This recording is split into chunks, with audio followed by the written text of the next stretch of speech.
Jekk il-miliet u festa ta' familja hemm min sfortunatament iqatta' dan il-jum fis-solitudni. Kien għalhekk li Caritas Malta ħadmet biex fjum il-miliet ittella ikla għal dawn il-persuni bilan li ma jqattawx il-jum weħedhom.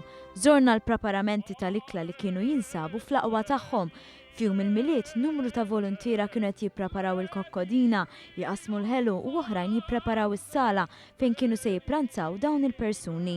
Id-direttur ta' Caritas Malta Leonid McKay fisser l-entużjażmu tal-volontira għall-attività li saret għall-ewwel darba. Meta nedejna din l-inizjattiva, meta tkellimt ma' tim tal-Caritas, l-ewwel reazzjoni tagħhom kienet li nħasdu.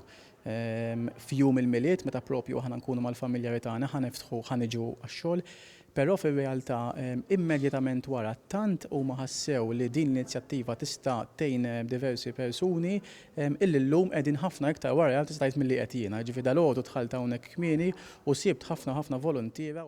Ir-rispons għall-inizjattiva kien qawwi tant li Caritas Malta iddeċidiet tbiddel il-post oriġinali għal wieħed ikbar.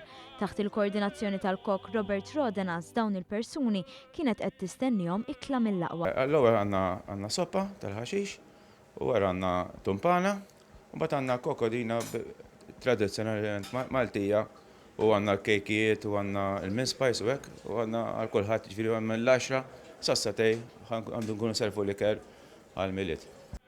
L-ikla kienet possibbli bl-għajnuna ta' negozju u l-għenin u entitajiet oħra. Avolja fil-jum tal-miliet, il-kok stqar li ju ta' sodisfazzjon li f'dan il-jum jagħmel il-ġid.